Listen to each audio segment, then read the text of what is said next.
Welcome back to You Don't Know Squat. I'm here with Coach Shawn Moody again. Last week we talked about the importance of core training. This week we're going to talk about the proper way to develop it. Shawn, can you give us a breakdown of this? First, if you're a general population, we said that you're always in a constant fight against gravity. So this is going to help to reestablish a proper postural alignment.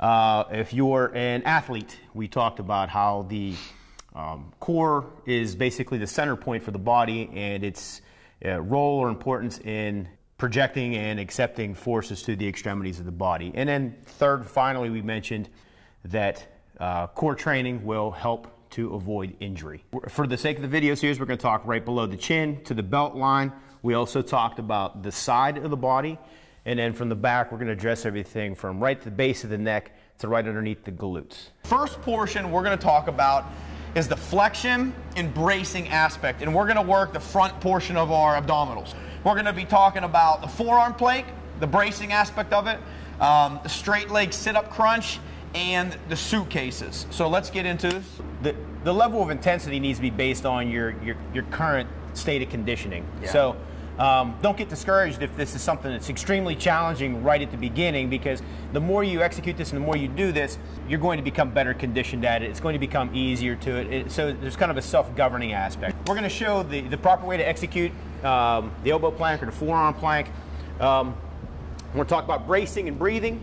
Coach Rick, if you notice, he's down. We got elbows, the shoulders directly over top of the elbow. He's resting. He's got a majority of the weight on the forearms, and his toes are pointed directly into the ground. Now he's got a nice flat back, and the biggest misconception with this movement or this posture is that people feel like they're just going to hang out here, that this is just some sort of relaxed area, that they're trying to put all the weight in the forearms.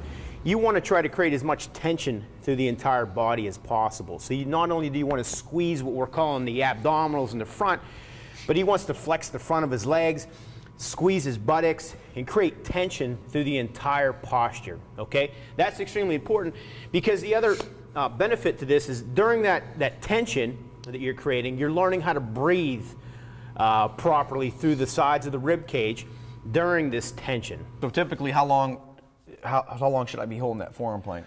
You know, we always suggest, start off at like 15 seconds to 30 seconds. Feel how, when you're creating that tension, that's going to seem like a lot at the beginning. Right. And we've progressed up to, a minute or so. Don't be afraid to if you're doing your warm-up at home, don't be afraid to throw these in your warm-up. It doesn't always, core training doesn't have to always be at the end of your workout. Like, make it at the beginning, make it through the entirety. You can throw it in the workout and finish it at the end. So we finished up our plank, and now we're going to get into the straight leg sit-up crunch. So the straight leg sit-up crunch, again, this is going to teach you a couple things. It's going to teach you just body awareness and how to flex properly through the trunk, or the anterior portion, or the front side of the abs that we're calling them. We like this particular movement because it creates a lot of focus. And again, it comes back to that tension. So we're looking at the plank, and now we're actually adding a dynamic component to it. So Coach Rick's going to lay nice and flat. His feet are anchored. And again, these are active as well. It's not as if he's just hanging out. And what he's constantly thinking about, his hands are going to be pushed towards the ceiling, so we're going to get away from the hands behind the neck or pulling on the back of the neck. And you can change the degree of difficulty here. So what Coach Rick's going to focus on is thinking about pulling himself up like a layer, peeling himself off of the ground, okay? If I want to try to keep it real abbreviated, I can just pretend that I have a focal point or a small target here, and he's just slowly going to try to squeeze up and down and touch his fingertips off that target. Now again, to add the higher degree of difficulty, he's going to keep rolling up, find a higher portion, and then finally, he's going to squeeze up the whole way. We're always reaching for the ceiling. He's going to lower himself in a controlled fashion. Ideally, the straight leg sit-up crunches, it's tough. That's one of the harder ones in here. So for a beginner, what do you suggest that they do? You can do something as simple as 5 to 10 repetitions if they're slow and controlled. Yeah, I would focus on really taking your time. Take your time. On the way down as much as you possibly can.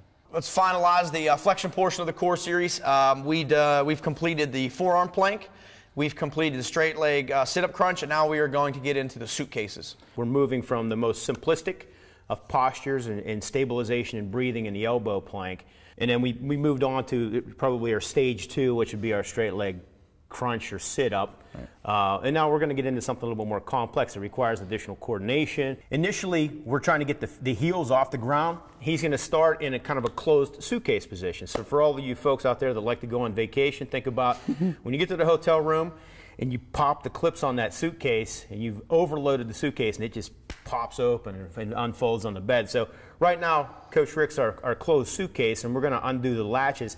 So his heels are off the ground. He's creating tension through his core, his abs, by squeezing on the shins, but he's balancing on his glutes or his butt. All right, so we're stabilizing right now. I can move him around if he wants to. So his body's actually going through some tension right now. So all he's going to do is he's going to release his hands, excuse me, and he's going to open up the suitcase by pushing the legs out, opening up the arms. He's kind of in an L-sit position, and then he's going to regroup by bringing them back together simultaneously. So let's just execute a few reps. So as we're stabilizing, we're flexing at the same time. So we got the hip flexors and the abs or the rectus abdominis coming together simultaneously, thinking like a suitcase. And it controlled. It's not a fast-paced movement. You can even work. Just start here. Some subtle adjustments. Yeah. But you're looking from anywhere from 5 repetitions. We've gone anywhere upwards as 25 repetitions, I think, in some of the programming. Yep, you get better as you go, and you'll increase as you go. Right. Make sure you tune in next week as we discuss the lateral flexion of our core training series.